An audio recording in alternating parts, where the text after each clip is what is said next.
सभी को praise the Lord. हम लोग आदि में ये विषय में है और आज का भाग है तीसरा। धीरे धीरे कई सत्य को हम लोग समझ रहे हैं, क्योंकि भाग 1 और भाग 2 में कई प्रश्न को अपन बनाया।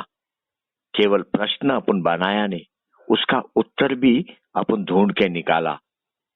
आज भी अपन कुछ प्रश्न को बनाएगा और उसका उत्तर को भी अपन पाएगा।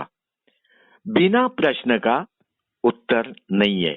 मैं वापस बोलता हूं ये बात, बिना प्रश्न का उत्तर नहीं है। प्रश्न करना बहुत ही महत्वपूर्ण है। आज विश्वासी केवल बाइबल पढ़ते जाता है, लेकिन प्रश्न करने को सीखता नहीं। जितना ज्यादा आप बाइबल में से प्रश्न करेगा, उतना ज्यादा छुपा हुआ सत्य प्रकाश में आएगा। और मेरा परमेश्वर कभी भी आपको प्रश्नों के साथ भटकने नहीं देगा। वो आपको कभी भी भटकने नहीं देगा। परमेश्वर आपके प्रश्नों का उत्तर तुरंत देगा। हर एक प्रश्न का उत्तर वो देगा, क्योंकि पवित्र आत्मा हमेशा अपने साथ रहता है। पवित्र आत्मा हमेशा अपना सहायता करना चाहता है। पवित्र आत्मा हमेशा आपको, मुझे पाप के जीवन से दूर रखता है, अशुद्ध बातों से दूर रखता है और अपने को प्रभु में बलवान बनाते जाता है। जितना ज्यादा आप परमेश्वर के सत्य से भरा हुआ रहेगा, उतना ज्यादा आपके अंदर विश्वास बलवान होता जाएगा। अगर तेरा विश्वास बलवान है, मैं सच में बोलता है, तेरा जीवन एक आसान जीवन बनेगा। तेरे जीवन में कभी भी किसी भी क्षेत्र में संघर्ष नहीं रहेगा। बाइबल अपने को बताता है, उत्पत्ति 1 और 2 में, आदि में परमेश्वर ने आकाश और पृथ्वी की सृष्टि की, और पृथ्वी बेडौल और सुनसान पड़ी थी, और गहरे जल के ऊपर अंधियारा था, तथा परमेश्वर का आत्मा जल के ऊपर मंडलाता था। पहला वचन अपन ने देखा कि यह समय काल के बाहर का वचन है। जब परमेश्वर ने स्वर्ग और पृथ्वी को बनाया, मेरा परमेश्वर ने पृथ्वी को बेडौल और सुनसान नहीं बनाया। एक बात हमेशा स्मरण रखना, अब्बा पिता मनुष्य जाति को भरपूर प्रेम करता है, क्योंकि अब्बा पिता ने अपने प्रिय पुत्र प्रभु यीशु क्रिस्त को पृथ्वी पे भेजा। किसके लिए? मनुष्य जाति के लिए। प्रभु यीशु क्रिस्त को इसलिए पृथ्वी पे नहीं भेजा कि प्रभु यीशु क्रिस्त पृथ्वी पे आके आनंद करे, लेकिन अब्बा पिता ने कार्य देके अपने पुत्र को पृथ्वी पे भेजा। अब्बा पिता चाहते थे कि प्रभु यीशु क्रिस्त लोगों के पाप के लिए प्रायश्चित करे। प्रभु यीशु क्रिस्त अपना पवित्र कीमती लहू लोगों को अंधकार से छुड़ाने के लिए बहाए। प्रभु यीशु क्रिस्त अंधकार के पृथ्वी पे आया ताकि मनुष्य जाति को अंधकार से निकाले, उनको प्रकाश में लेके आए। प्रकाश में प्रभु यीशु क्रिस्त पृथ्वी पे आने से पहला पूरा मनुष्य जाति अंधकार के नीचे था, अंधकार के नीचे। उत्पत्ति 1 अपने को बताता है, परमेश्वर ने स्वर्ग और पृथ्वी को बनाया। एक बार देख, स्वर्ग की ओर देख, पृथ्वी के ऊपर देख, ये परमेश्वर ने बनाया। परमेश्वर ने, ये कोई मनुष्य ने नहीं बनाया। स्वर्ग को, पृथ्वी को किसी मनुष्य ने नहीं बनाया। अगर कोई मनुष्य ये स्वर्ग और पृथ्वी को बनाता तो उसके अंदर भेदभाव का स्वभाव होता, क्योंकि मनुष्य का स्वभाव हमेशा भेदभाव का स्वभाव है। हर एक मनुष्य चाहता है कि उसके लिए सब कुछ अच्छा हो, लेकिन स्वर्ग और पृथ्वी को सर्वशक्तिमान परमेश्वर ने बनाया। उसने स्वयं स्वर्ग पृथ्वी का निर्माण किया। एक बार स्वर्ग को देख, कितना सुंदर है। हिंदी में लिखा है स्वर्ग, लेकिन इंग्लिश बाइबल में लिखा है हेवेंस मतलब परमेश्वर ने कई स्वर्गों को बनाया। कितना स्वर्ग अपने को मालूम नहीं, अपने को केवल इतना मालूम है पाउल तीसरा स्वर्ग तक गया। इसका मतलब आगे और भी स्वर्ग है। और एक बात अपने को स्पष्ट होता है, स्वर्ग के ऊपर एक ऐसा स्थान है जहां पे परमेश्वर का निवास स्थान है।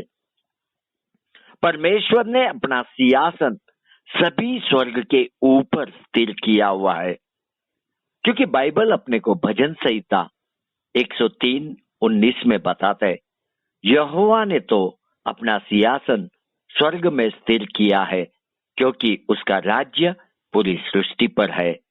देखो, अपना परमेश्वर केवल पृथ्वी के ऊपर राज्य नहीं करेगा, लेकिन पूरा सृष्टि के ऊपर राज्य करेगा। स्वर्ग की तरफ अगर अपन देखेगा तो एक ऐसा ग्रह है जो कभी भी नाश नहीं होने वाला है। स्वयं परमेश्वर ने अपने उंगलियों से इसको रचा। एक सुंदर स्वर्ग का परमेश्वर ने निर्माण किया, जहां से वो राज्य करेगा।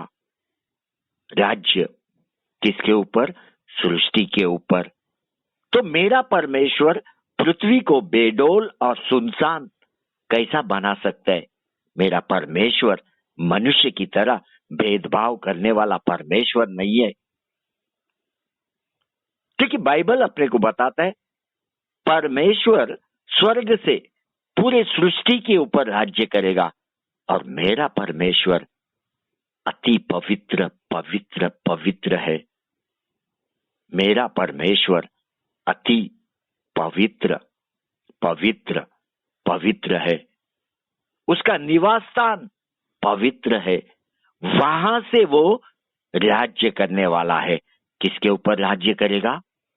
सृष्टि के ऊपर। इसका अर्थ है सृष्टि भी पवित्र होना चाहिए। कलीसिया, समझने का कोशिश करो, अगर मेरा परमेश्वर को पृथ्वी के ऊपर राज्य करना है, मेरा परमेश्वर क्यों पृथ्वी को अंधकार के नीचे रखेगा? वो क्यों अंधकार से पृथ्वी को ढकेगा? आपको मालूम है, जब परमेश्वर ने पृथ्वी को पहला वचन में बनाया, ये पृथ्वी स्वर्गीय वातावरण से घिरा हुआ था। मैं वापस बताता हूं, पहला वचन में जब मेरा परमेश्वर ने पृथ्वी को बनाया, ये पृथ्वी स्वर्गीय वातावरण से घिरा हुआ था। ये पृथ्वी को आकाश ने ढका हुआ था। ये पृथ्वी सूखा भूमि था, ताकि मनुष्य इसके ऊपर आसानी से जीवन जिए। पानी अपने स्थान में था। पानी से पानी को परमेश्वर ने अलग किया हुआ था। एक योग्य परमेश्वर का शांति सृष्टि के ऊपर था।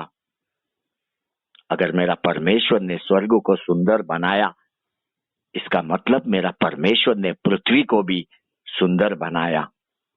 अय्यूब 37:23 में, जोब 37:23 में अपने को देखने को मिलता है, वह सर्वशक्तिमान जो अति सामर्थी है और जिसका भेद हम पा नहीं सकते, वह न्याय और पूर्ण धर्म को छोड़ अत्याचार नहीं कर सकता।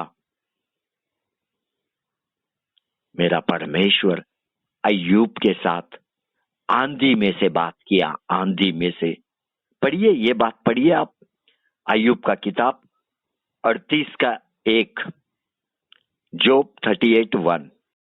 आइए हम पढ़ेंगे अय्यूब 38 अध्याय उसका पहला वचन। तब यहोवा ने अय्यूब को आंधी में से यो उत्तर दिया। आंधी में से, आंधी में से।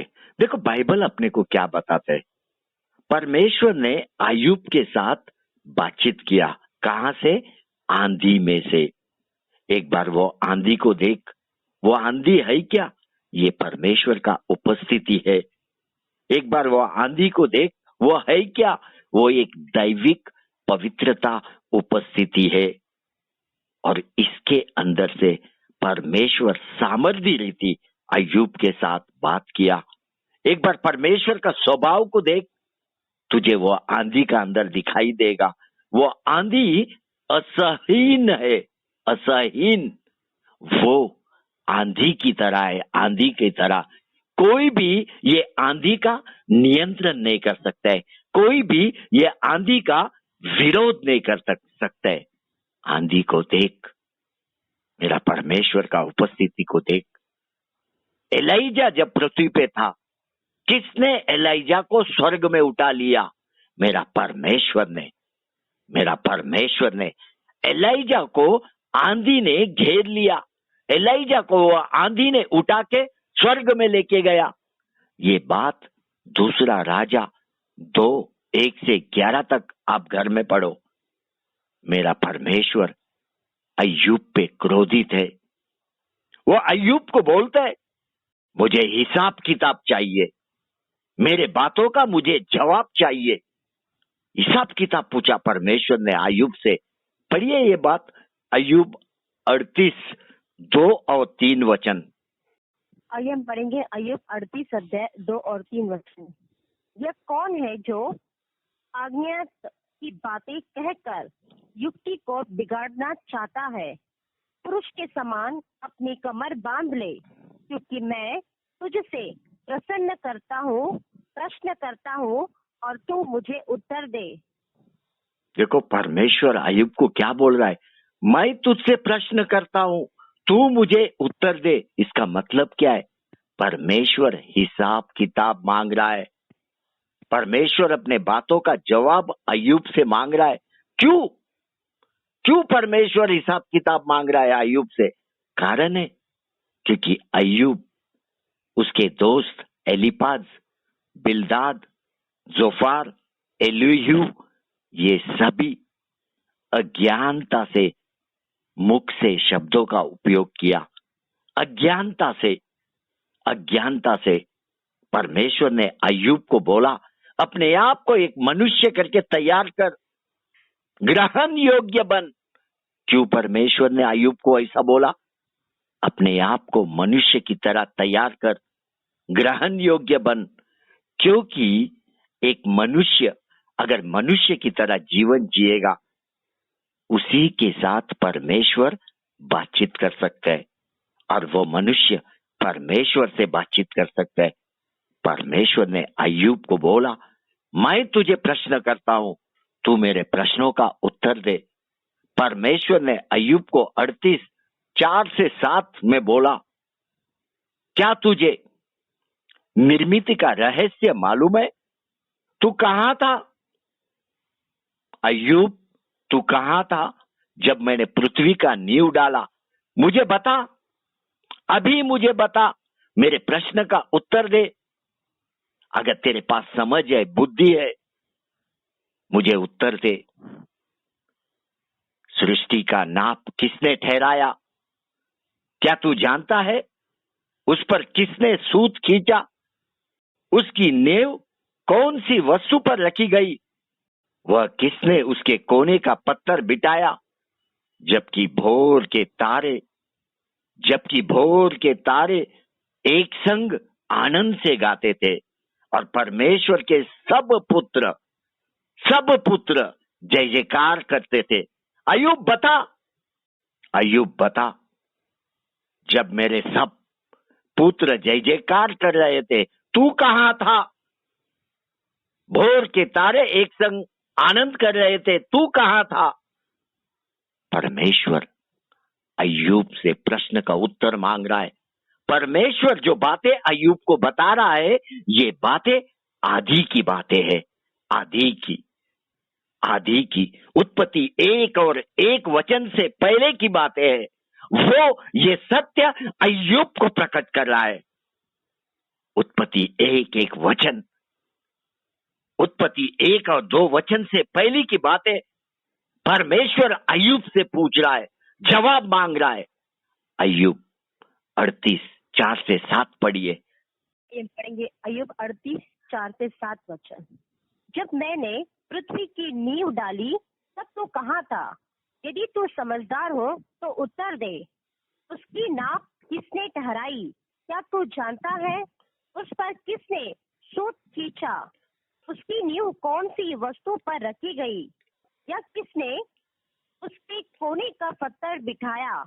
जबकि भोर के तारे एक संग आनंद से गाते थे और परमेश्वर के सब पुत्र जय जयकार करते थे।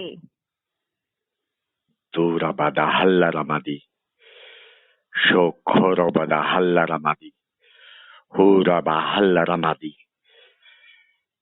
अय्यूब 38 का 7 अपने को क्या बता रहा है? जबकि भोर के तारे एक संग आनंद से गाते थे और परमेश्वर के सब पुत्र, कौन है ये सब पुत्र?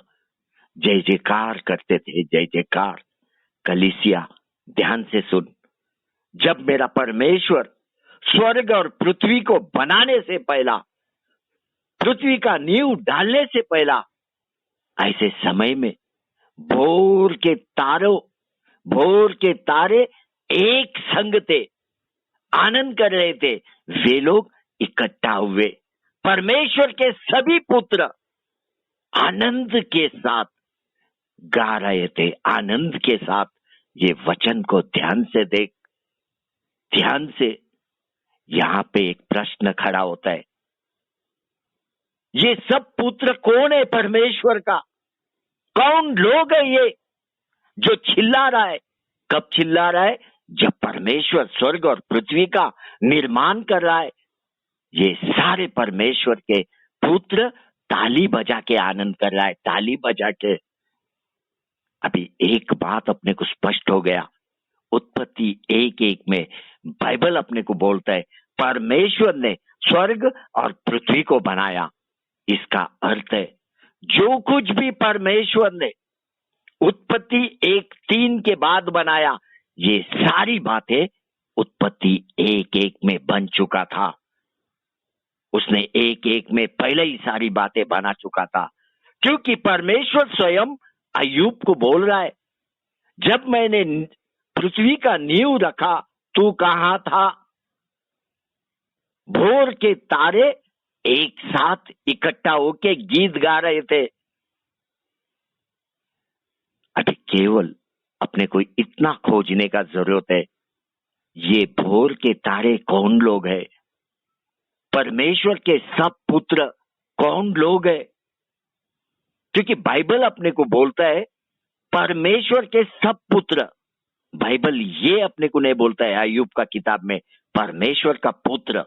इसका मतलब बाइबल प्रभु यीशु क्रिस्त के विषय में बात नहीं करता है। इसका मतलब बाइबल आदम के विषय में बात नहीं करता है। ये परमेश्वर के सब पुत्र आदम से भी पहले के लोग हैं, आदम से भी पहले के लोग।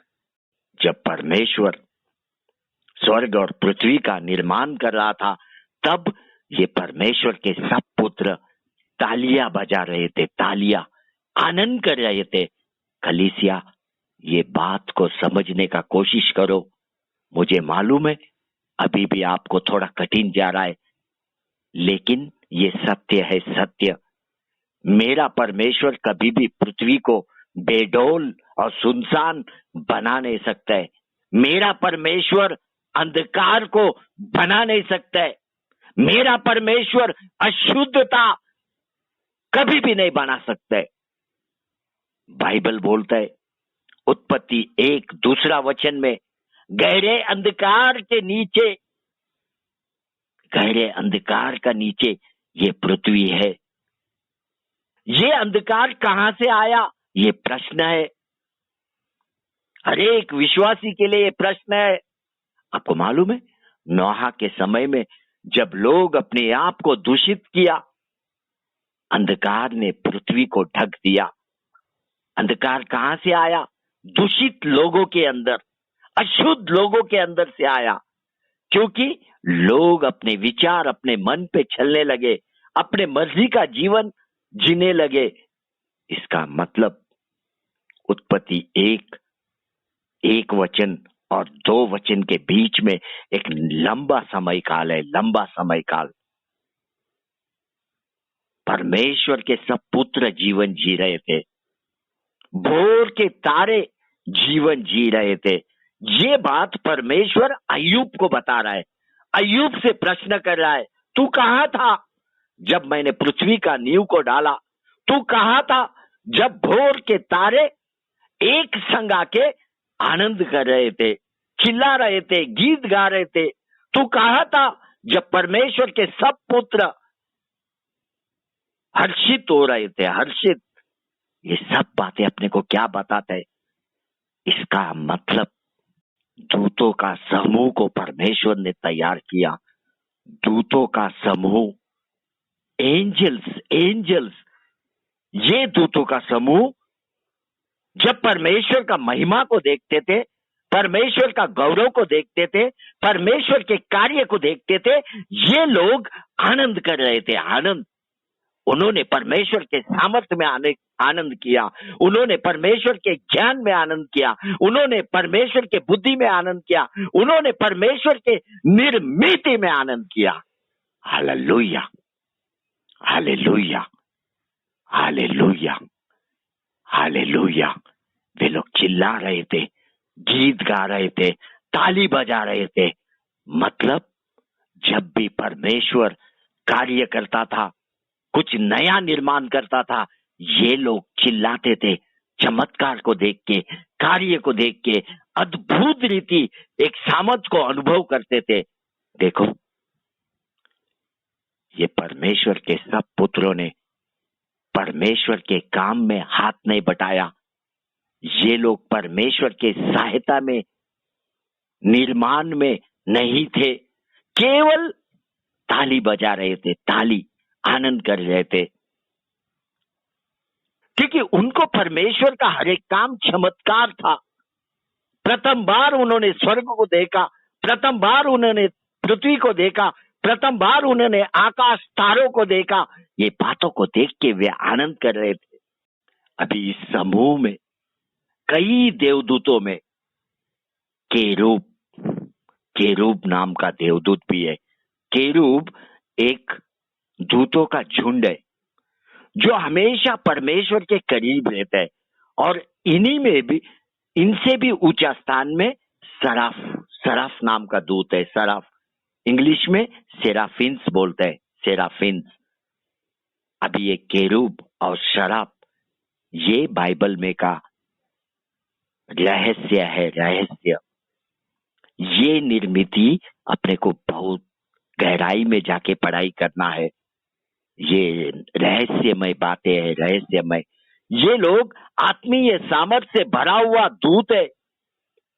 अभी इन दूतों के अंदर अलग अलग दूतों को अलग अलग परमेश्वर ने काम दिया। अगर अपन केरूब की तरफ देखेगा, उनको 4 पंख है, 4। अगर अपन सराफ के तरफ देखेगा, उनको 6 पंख है।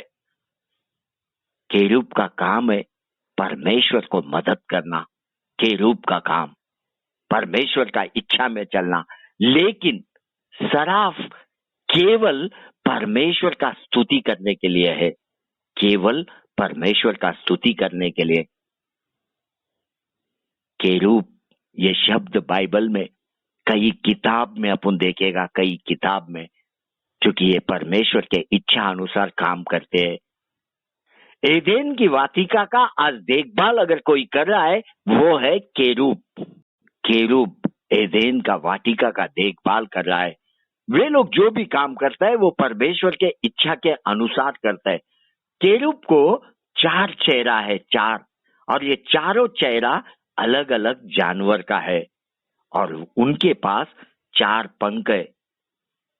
2 पंख से अपने आप को वो लोग ढकते हैं और 2 पंख से उड़ते हैं।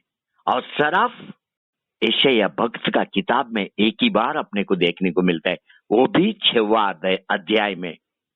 अभी ये सराफ परमेश्वर के लिए समर्पित है, समर्पित। ये दिन और रात परमेश्वर की स्तुति करते रहते हैं। इनको 6 पंख है। ऊपर के 2 पंख से ये लोग अपना मुंह को ढकते हैं, और नीचे का 2 पंख से अपने पैरों को ढकते हैं, और बीच का जो 2 पंख है हमेशा उड़ने के लिए तैयार रहता है। अभी ये सराफ देवदूतों में एक ऊंचे स्थान पे है। अभी अगर अपन देवदूतों का झुंड को समझेगा, अपने को 3 झुंड दिखाई देता है देवदूत के अंदर। पहला सराफ, दूसरा केरूब, और तीसरा दूत, कई देवदूत। अभी इन सबको अपन देखेगा तो ये सब कौन है? सब परमेश्वर के पुत्र है, पुत्र सभी। मेरा परमेश्वर अय्यूब को यही बात बता रहा था। मेरा परमेश्वर अय्यूब को बोला, भोर के तारे आनंद कर रहे थे, परमेश्वर के सब पुत्र आनंद कर रहे थे। ये सारे दूत जब परमेश्वर स्वर्ग और पृथ्वी को बना रहा था उपस्थित थे। इसका मतलब परमेश्वर ने पहला इन दूतों का निर्माण किया। अभी ये सराफ का जिम्मेदारी क्या है? पढ़िए एक बार यशायाह भक्त 6:2 और 3 वचन पढ़िए, इनका जिम्मेदारी क्या है? आइए हम पढ़ेंगे यशायाह 6 अध्याय 2 वचन और 3 वचन। उससे ऊंचे पर सराफ दिखाई दिया, उनके 6 पंखे थे, 2 पंखों से वे अपने मुंह को ढांपते थे और दो से अपने पांवों को, और 2 से उड़ रहे थे। वे एक दूसरे से पुकार पुकार कर कह रहे थे, सेनाओं का यहोवा पवित्र पवित्र पवित्र है, सारी पृथ्वी उसके तेज से भरपूर है। आमीन। आमीन। सराफ का अर्थ आपको मैं अभी बताता है। सराफ का अर्थ है आग, आग, जलना, जलना। अभी ये जो सराफ दूत है ये परमेश्वर के बहुत करीब रहने वाला दूत है, इसीलिए परमेश्वर के प्रेम से ये लोग जलते रहते हैं। अभी ये देखो, सराफ को चेहरा था, चेहरा, उसको पैर है, हाथ है, वो अपनी तरह बोल भी सकते है। एक शब्द में अगर बोलेगा तो ये एक मनुष्य की तरह है। ये लोग केवल परमेश्वर का पवित्रता को घोषित करते हैं। अभी बाइबल बोलता है ये सराफ सीधा सीधा परमेश्वर से बातचीत नहीं करता है, लेकिन ये लोग परमेश्वर का उपस्थिति में एक दूसरे के साथ बातचीत करता है, एक दूसरे को बताता है यहोवा परमेश्वर पवित्र पवित्र पवित्र, यहोवा परमेश्वर पवित्र पवित्र पवित्र। देखो, ये सराफ परमेश्वर के सिंहासन के करीब है, इनको चेहरा है, वो ढका हुआ है पंखों से, इनको पैर है, वो भी पंखों से ढका हुआ है, और बचा हुआ 2 पंख उड़ने के लिए तैयार है। कहाँ उड़ेगा? अगर परमेश्वर कोई कार्य देगा ये लोग उड़ेगा, वो कार्य पूरा करने के लिए। अभी यहूदी का परंपरा के अनुसार सराफ को नाम था, कुछ नाम, जैसा मिखाइल, गैब्रियल, रफाइल, जेरेमियल, रगुल, जेराचिल, रीमियल, और इन सब के बीच में और एक सराफ है, उसका नाम है लूसीफर। ये भी एक दूत है, दूत। और अपना सबको मालूम है ये लूसीफर आकाश से नीचे गिराया हुआ तारा है। ये भोर का पुत्र है, भोर का पुत्र। यशायाह भक्त 14:12 पढ़िए। आइए हम पढ़ेंगे यशायाह 14 अध्याय उसका 12वां वचन। हे भोर के चमकने वाले तारे, तू कैसे आकाश से गिर पड़ा है, तो जो जाति जाति को हरा देता था, तो अब कैसे कट कर भूमि पर गिर गया है। देखो, बाइबल अपने को बताता है, बाइबल, हे भोर के चमकने वाले तारे, तू क्यों कर आकाश से गिर पड़ा है, तू जो जाति जाति को हरा देता था, तू अब कैसे काट कर भूमि पर गिराया गया है। कलीसिया, अभी मुझे लग रहा है आपको कुछ कुछ समझ में आ रहा है। उत्पत्ति 1:1 में क्या हुआ आपको समझ में आ रहा है। उत्पत्ति का 1-2 वचन से पहला क्या हुआ आपको समझ में आ रहा है। परमेश्वर ने स्वयं अय्यूब को बोला, अय्यूब 38:7 में, जबकि भोर के तारे एक संग आनंद से गाते थे और परमेश्वर के सब पुत्र जय जयकार करते थे। इस सत्य अपने को परमेश्वर प्रकट कर रहा है। परमेश्वर को अपने को धन्यवाद देना है। Hallelujah, hallelujah, hallelujah. ये सब पुत्र कौन है? दूतों का समूह है, दूतों का समूह जो चिल्ला रहा है, जो ताली बजा रहा है, जो आनंद कर रहा है। कब? जब परमेश्वर निर्माण कर रहा है स्वर्ग को, जब परमेश्वर सुंदर पृथ्वी को बना रहा है। यहाँ पे उनके साथ लूसीफर भी है, लूसीफर। अभी यहाँ पे अब सब मिलके एक प्रश्न करेगा, ये लूसीफर है कौन? क्यों ये लूसीफर ने परमेश्वर के साथ बंड किया, परमेश्वर का विरोध किया? क्यों लूसीफर को स्वर्ग से नीचे फेंक दिया गया? देखो, लूसीफर दूसरा कोई नहीं, ये शैतान है, शैतान।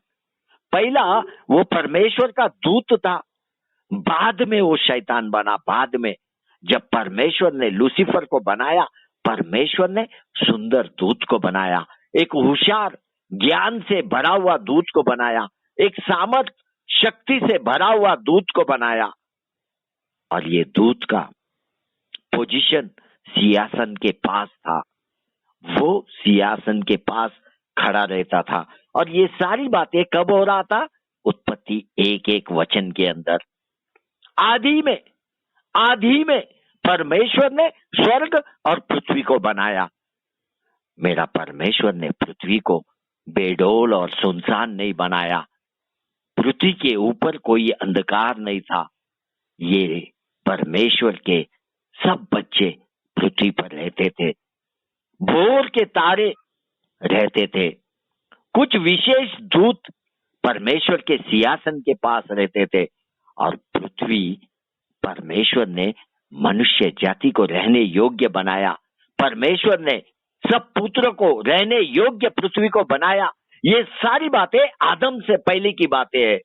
आपको मालूम है, आदम यही पृथ्वी के ऊपर जीवन जिया, क्योंकि परमेश्वर ने दोबारा ये पृथ्वी को निर्माण किया। दोबारा उत्पत्ति 1:3 का आगे परमेश्वर पृथ्वी को फिर से निर्माण कर रहा है।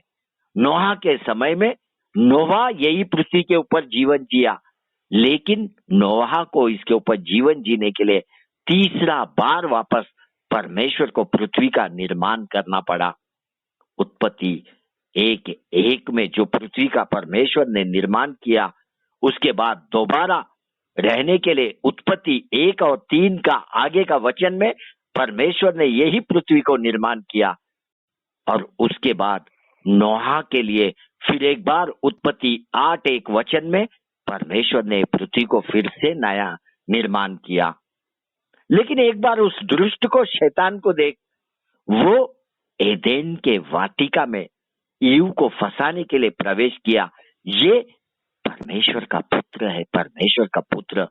आपको मालूम है, आदि में एक विशेष रीति से परमेश्वर ने लूसीफर को बहुमूल्य वस्त्र पहनाया। बहुमूल्य लूसीफर को परमेश्वर ने आभूषण से ढका, मानिक से ढका, पद्मराग से ढका, हीरा, फिरोजा, सुलेमानी मणि, यशब, नीलमणि, मरकद और बसुलिया, सोने के पहरावे पहनाए। जब परमेश्वर ने उसको बनाया, उसी दिन ये कीमती वस्त्र उसको पहनाया, ये भी बनाया। और लूसीफर अद्भुत रीति चमक रहा था, एक सुंदर दूत, सुंदर। आप एक बार मन में ये विचार को लाओ, वो परमेश्वर के सिंहासन के सामने है, परमेश्वर का प्रकाश उसके ऊपर गिर रहा है, उसके कीमती वस्त्र के ऊपर गिर रहा है, उसके आभूषण पे परमेश्वर का प्रकाश गिर रहा है। अभी आप सोचो, अगर परमेश्वर का प्रकाश उसके ऊपर गिर रहा है तो ये लूसीफर कितना सुंदर दिखता होगा, कैसा वो हीरा चमकता होएगा, वो सुलेमानी मणि कैसा चमकता होएगा। अद्भुत रीति, एक अलग चमक उसके ऊपर, कितना सुंदर वो दिख रहा है। और अपना सबको मालूम है, जब मूसा पहाड़ी पे से परमेश्वर से भेंट करके नीचे आता था, मूसा के चेहरे में से प्रकाश बहता था, कोई उसका चेहरा देख भी नहीं पाता था, इतना प्रकाश मूसा के चेहरे से निकलता था। इसी तरह लूसीफर के ऊपर परमेश्वर का प्रकाश गिरता था और उसके अंदर से परमेश्वर का प्रकाश बहता था। जब वो परमेश्वर से भेंट करके नीचे दूसरे देवदूतों के पास आता था, उनको ये लूसीफर पूछता था, मैं कैसा दिखाई देता हूं? देवदूत बोलते थे, तू बहुत ही सुंदर है, बहुत ही सुंदर है। लेकिन जब वो एडेन की वाटिका में प्रवेश किया, उसका कपड़ा, उसका वस्त्र किधर है?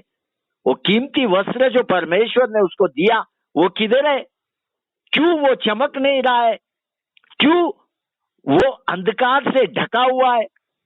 क्योंकि अभी उसका स्वभाव बुरा स्वभाव हो गया, वो फंसाने वाला बन गया। फंसाने वाला बनने के कारण उसको एक सांप का शरीर का उपयोग करना पड़ा। वो सांप के शरीर में प्रवेश किया और ईव के साथ बातचीत किया। इतना ही नहीं, ईव को उसने फंसाया। एजकेल का किताब 28 का 13 एक बार पढ़िए। 28 अध्याय 13 वचन पढ़ते हैं। तो परमेश्वर की आधान नामक बारी में था, तेरे पास आभूषण, मानिक, पद्मराग, हीरा, फिरोज, सुलेमानी मणि, यशबा, नीलमणि, मरकन और लाल सब भांति के मणि और सोने के पहरावे थे। तेरे ढाप और बांसुलिये तुझी में बनी गई थी। जिस दिन तो सृजा गया था, उस दिन वे भी तैयार किए गए थी। देखो, वो एजकेल भक्त 28:13 में अपने को बताता है, तू परमेश्वर की एदेन नाम बारी में था, मतलब एदेन का वाटिका में। उस समय में तेरे पास आभूषण, मानिक, पद्मराग, हीरा, फिरोजा, सुलेमानी मणि, ऐसा कई बातें हैं। वो थे बोलता है, वचन में क्या बोलता है? पहरावे तेरे पास थे। मतलब जब वो एदेन के वाटिका में आया, उसके पास ये एक भी बात नहीं था। सब चला गया, सब कुछ चला गया। और बाइबल एजकेल का किताब 28:14 में अपने को बोलता है, तू छाने वाला अभिषिक्त करूब था। तू छाने वाला अभिषिक्त करूब था। तू परमेश्वर के पवित्र पर्वत पर रहता था। आग सरीखे चमकने वाले मनियों के बीच चलता फिरता था। पढ़िए ये बात। आइए 14 वचन पढ़ते। तू छाने वाला अभिषिक्त करूब था, मैंने तुझे ऐसे ठहराया कि तू परमेश्वर के पवित्र पर्वत पर रहता है। तू आग करके चमकने वाले मणियों के बीच चलता फिरता था। देखो, अभिषिक्त है ये, अभिषिक्त, छाने वाला अभिषिक्त करूब है। परमेश्वर के पर्वत पर रहता है, मतलब परमेश्वर का एक विशेष बाग है, वाटिका है। एदेन का वाटिका नहीं, दूसरा कोई वाटिका, जहां पे पवित्र पर्वत है, वहां पे ये चमकने वाले मणियों के बीच में चलता फिरता था। लेकिन ये गिरा हुआ देवदूत है, गिरा हुआ। आकाश में से परमेश्वर ने ये दूत को नीचे फेंक दिया। कहां पे? पृथ्वी के ऊपर। ये सारी बातें उत्पत्ति 1:1 और उत्पत्ति 1:2 वचन से पहला हो गया। जब वो पृथ्वी पे गिरा, पृथ्वी के ऊपर अंधकार छा गया। अंधकार, अंधकार। ये पृथ्वी बेडोल हो गया, ये पृथ्वी सुनसान पड़ गया। मेरा परमेश्वर ने पृथ्वी को कभी भी बेडोल और सुनसान नहीं बनाया। मेरा परमेश्वर ने अंधकार को भी नहीं बनाया। जो कुछ भी मेरा परमेश्वर बनाता था, उसको जांच के साक्षी देता था, ये अच्छा है। उसी ने लूसीफर को भी बनाया, लेकिन अच्छा बनाया। परमेश्वर ने लूसीफर को अच्छा बनाया। उस समय में लूसीफर का चाल चलन अच्छा था। लूसीफर एक निर्दोष था, वो स्वच्छ शुद्ध था, उसमें कुटिलता नहीं था। वह छाने वाला अभिषिक्त, वह छाने वाला अभिषिक्त करूब था, करूब। परमेश्वर ने उसको ऐसा ठहराया कि वह परमेश्वर के पहाड़ पर रहता था। वह पहाड़ परमेश्वर का पवित्र पर्वत है। अभी अगर अपन एचकेल का किताब 28, 13, 14 ध्यान से पढ़ेगा, अपन देखेगा कि स्वर्ग और पृथ्वी से पहला देवदूतों का समूह को बनाया गया। स्वर्ग और पृथ्वी से पहला देवदूतों का समूह को बनाया गया, और लूसीफर को भी उसी दिन बनाया गया। एचकेल का किताब 28:14 क्या बोलते हैं मालूम है? 28:14, तू छाने वाला अभिषिक्त करूब था, तू परमेश्वर के पवित्र पर्वत पर रहता था, तू आग शरीर के चमकने वाले मनियों के बीच में चलता था। और 13 वचन में क्या लिखा है मालूम है? आखिरी में, जिस दिन तू सिरजा गया था उसी दिन वे भी बनाई गई। और अपने को परमेश्वर का साक्ष्य जो परमेश्वर ने अय्यूब को दिया, अय्यूब को बताया कि परमेश्वर के सब पुत्र ताली बजा रहे थे जब परमेश्वर स्वर्ग और पृथ्वी का निर्माण कर रहा था। देखो, स्वर्ग से भी पहला परमेश्वर ने देवदूतों का समूह को बनाया, इसमें लूसीफर को भी बनाया। उसी दिन, जिस दिन लूसीफर को बनाया, उसी दिन परमेश्वर ने स्वर्ग को बनाया, स्वर्ग, कई स्वर्गों को बनाया और पृथ्वी को भी बनाया। एक बार लूसीफर को देख, परमेश्वर उसको कीमती अमूल्य आभूषण से ढका, दूसरे शब्दों में उसको कीमती जेवरात पहनाया। ये सब परमेश्वर ने उसको मुफ्त में दिया ताकि वो एक सुंदर बने। लेकिन हुआ क्या? ये धन को देख के, जो परमेश्वर ने दिया हुआ धन है, उसने इसको कीमत नहीं दिया, इसका महत्व को समझा नहीं। उसने इसी को एक धन के रूप में लिया, धन के, और इसको धन के रूप में लेने से उसका मन फूलने लगा। वह मन में कहने लगा, मैं ईश्वर हूं, मैं ईश्वर हूं। वो घमंड से भरता गया। जब भी वो परमेश्वर से उतर के पृथ्वी पे आता था, तब दूतों को बताता था, मैं कैसा दिखता हूं, मैं कैसा दिखता हूं। वे लोग बोलते थे, तू सुंदर दिख रहा है, सुंदर। और जितना ज्यादा दूत उसको सुंदर बोलते थे, उतना घमंड उसके अंदर भरते जाता था। अब ये लूसीफर, उसका स्वभाव बदल गया, वो एक व्यवसायिक बन गया। व्यवसायिक मतलब बिजनेसमैन। बिना लाभ का बिजनेसमैन कोई काम नहीं करता है। उसका मन में आया कि परमेश्वर के सब पुत्र मेरे तरफ मैं घुमाऊंगा, अभी परमेश्वर का सब पुत्र को मैं चुरा लूंगा। ये उसके मन में आया और वही कार्य में वो लग गया। और जितने भी परमेश्वर के पुत्र थे, भोर के तारे थे, उसमें से 1/3 लोगों को उसने फंसा दिया। 1/3 जैसा उसने ईव को फंसाया, इसी तरह से देवदूतों को फंसाया। आपको मालूम है, लूसीफर दानियल से भी ज्यादा बुद्धिमान है। उससे कोई भी भेद का बात छुपा हुआ नहीं है। वो अपने लिए भंडार बनाया, परमेश्वर के विरोध में सेना तैयार किया। और उसका दूत जो उसको साथ दे रहा था, वो लोग क्या बोलने लगा मालूम है बाद में? परमेश्वर क्या काम करता है? वो तो बैठा रहता है स्वर्ग में, एक ही स्थान में, लेकिन तू हमारे पास आता है, हमारा साथ समय बिताता है, हमारे साथ बातचीत करता है। तू सुंदर है, तेरा आभूषण अद्भुत रीति चमकता है। आपको मालूम है, केवल परमेश्वर के प्रकाश के कारण ये लूसीफर चमक रहा था। एक बार सूर्य और चंद्रमा को देख, उसका कहानी, इसका सत्य सभी बच्चों को मालूम है। चंद्रमा सूर्य के प्रकाश के बिना चमकता नहीं। अगर चंद्रमा को सूर्य से प्रकाश नहीं मिलेगा, चंद्रमा काला हो जाएगा। आप सोचो कितना भयंकर बनेगा चंद्रमा। वो अंधकार में बदल जाएगा। और चंद्रमा के पास ऐसा कोई प्रकाश नहीं है जो अपने पास से वो पृथ्वी पे दे सकता है। चंद्रमा जो भी प्रकाश पृथ्वी पे देता है, वो सूर्य से उधार लिया हुआ प्रकाश है। इसी तरह लूसीफर परमेश्वर का प्रकाश लेता था, किधर? पवित्र पर्वत के ऊपर। पवित्र पर्वत के ऊपर।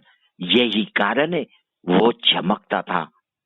परमेश्वर के प्रकाश के कारण लूसीफर चमकता था और अपने अंदर घमंड को भरते रहता था। परमेश्वर का प्रकाश को वो परमेश्वर के बच्चों को बताता था, देवदूतों को बताता था। और ये प्रकाश लूसीफर का खुद का प्रकाश नहीं है। और बाइबल अपने को बोलता है परमेश्वर के सब पुत्र, परमेश्वर के सब पुत्र, उनको लूसीफर परमेश्वर का प्रकाश बताता था। भोर के तारों को लूसीफर अपना प्रकाश, परमेश्वर से लिया हुआ प्रकाश बताता था। उसके अंदर घमंड भर गया। उसका मन में आया कि उसका मन परमेश्वर के मन के जैसा है। वह लेन देन करने का विचार किया। वह सृष्टि का मालिक बनने का निर्णय लिया। सृष्टि का मालिक मतलब क्या? देखो, ये प्रश्न है, ध्यान से सुनना। सृष्टि का मालिक मतलब क्या? उसका मन व्यापारी का मन बन गया। उसने ठान लिया वह हाथ में छल का तराजू लेगा। क्या लेगा? हाथ में छल का तराजू। उसने ठान लिया वह केवल अंधेर को फैलाएगा, पृथ्वी पे अंधेर करेगा। वह सृष्टि का मालिक बनना चाहता था। इससे भी ज्यादा उसको आदर चाहिए, गौरव चाहिए। अभी आदर और गौरव केवल परमेश्वर का है, केवल परमेश्वर का। एक बार एदीन की वाटिका में देख, जब आदम और ईव ने अच्छे बुरे पेड़ का फल खाया, क्या हुआ? पाप उनके अंदर प्रवेश किया, अंधकार उनके अंदर प्रवेश किया। आपको मालूम है अच्छे और बुरे पेड़ का फल खाना मतलब क्या है? इसका मतलब है आदम ईव को परमेश्वर के समानता में बनना है। लेकिन बाइबल के अनुसार पाप एदेन के वाटिका में शुरू नहीं हुआ। ये बात ध्यान से सुनना। पाप एदेन का वाटिका में शुरू नहीं हुआ। पाप अगर किधर शुरू हुआ, उत्पत्ति 1:1 वचन में, लूसीफर के मन के अंदर। कहां पे? पवित्र पहाड़ी पे, परमेश्वर के विशेष बाग में, स्वर्ग में शुरू हुआ पाप। उत्पत्ति 1:2 वचन से पहला हुआ। इसी कारण से परमेश्वर ने लूसीफर को स्वर्ग से नीचे फेंक दिया। क्यों फेंक दिया? घमंड आया लूसीफर के अंदर, घमंड। आधी में पाप का शुरुआत हुआ। आधी में पाप का शुरुआत हुआ। लूसीफर को परमेश्वर ने अपने पवित्र पहाड़ी से नीचे फेंक दिया। एजकेल का किताब 28 का 17 पढ़िए। आइए हम पढ़ेंगे एजकेल 28 अध्याय उसका 17वां वचन। सुंदरता के कारण तेरा मन फूल उठा था और वैभव के कारण तेरी बुद्धि बिगड़ गई थी। मैंने तुझे भूमि पर दिया और राजाओं के सामने तुझे रखा कि वे तुझको देखे। देखो बाइबल क्या बोलता है, सुंदरता के कारण तेरा मन फूल उठा था। वैभव के कारण बुद्धि बिगड़ती गई थी। कहां से आता था लूसीफर को सुंदरता? परमेश्वर के प्रकाश से। परमेश्वर के प्रकाश के कारण, और वो आभूषण पे परमेश्वर का प्रकाश गिरने के कारण वो चमकता था। अभी लूसीफर को परमेश्वर से कोई प्रकाश नहीं मिलता है। वह पाप के कारण अंधकार बन गया। अंधकार परमेश्वर ने नहीं बनाया, वो अंधकार लूसीफर के मन में किया हुआ पाप के कारण आया। उत्पत्ति 1:1 पहला वचन में परमेश्वर ने स्वर्ग और पृथ्वी का निर्माण किया। वो सुंदर लूसीफर को भी बनाया, वो भी सुंदर था। लेकिन उसने पाप करने के कारण परमेश्वर ने उसको पृथ्वी पे फेंक दिया और वो अंधकार पृथ्वी को ढक दिया। मेरा परमेश्वर ने जब उसका मन दूषित हुआ, पृथ्वी का नाश कर दिया। मेरा परमेश्वर ने एक सुंदर पृथ्वी को पानी के नीचे डुबो दिया और ये अंधकार पूरा पृथ्वी के ऊपर फैल गया। नोहा के समय में भी जब लोगों ने दुष्ट बातें की, दुष्ट विचार में चला, मेरा परमेश्वर ने पूरा निर्मिति का नाश किया। आदि में जब लूसीफर, परमेश्वर का पुत्र, भोर का तारा, अपने आप को अशुद्ध किया, पृथ्वी पर रहने वाले परमेश्वर के बच्चों को अब अशुद्ध किया, पुत्रों को अशुद्ध किया, परमेश्वर ने पूरा निर्मिति को नाश किया। नाश लूसीफर और उसके साथ 1/3 देवदूतों को भूमि पे फेंक दिया गया। लूसीफर एक शैतान बन गया और ये जितने भी देवदूत है ये सारे अशुद्ध आत्मा बन गया। उन्होंने पृथ्वी के ऊपर अपने आप को दूषित किया। जैसा चंद्रमा को अगर सूर्य से प्रकाश नहीं मिलेगा वो अंधकार में बदल जाएगा, कुछ भी प्रकाश चंद्रमा से बाहर नहीं आ सकता है। इसी तरह से शैतान अंधकार में बदल गया क्योंकि परमेश्वर से अभी उसको कोई प्रकाश नहीं मिलता है। वो शैतान अपने पूत से 1/3 स्वर्ग के तारों को जमीन पे लेके आया, गिरा लिया, चुरा लिया। पढ़िए ये बात, प्रकटीकरण 12:4। आइए हम पढ़ते प्रकाशित वाक्य 12 अध्याय उसका 4 वचन। उसकी पूंछ ने आकाश के तारों की 1/3 को खींचकर पृथ्वी पर डाल दिया। वह अजगर उस स्त्री के सामने जो जांचती खड़ा हुआ कि जब वह बच्चा जने तो उस बच्चे को निगल जाए। देखो ये अजगर के कारण, शैतान के कारण और वो 1/3 अशुद्ध देवदूतों के कारण पूरा पृथ्वी बेडौल हो गया, पूरा पृथ्वी सुनसान हो गया और गहरे जल के ऊपर अंधियारा छा गया, अंधियारा छा गया। उत्पत्ति 1:2 पढ़िए एक बार। आइए पढ़ेंगे उत्पत्ति 1 अध्याय उसका 2 वचन। पृथ्वी बेडौल और सुनसान पड़ी थी और गहरे जल के ऊपर अंधियारा था तथा परमेश्वर का आत्मा जल के ऊपर मंडरा रहा था। आदि में मेरा परमेश्वर ने स्वर्ग और पृथ्वी का निर्माण किया। आदि में मेरा परमेश्वर ने स्वर्ग और पृथ्वी का निर्माण किया। स्वर्ग सुंदर था, पृथ्वी भी सुंदर था ताकि मनुष्य जाति उस पे जीवन जी सके। यहाँ पे वचन को रोकता हूँ, इसका आगे का भाग अपन आगे देखेंगे।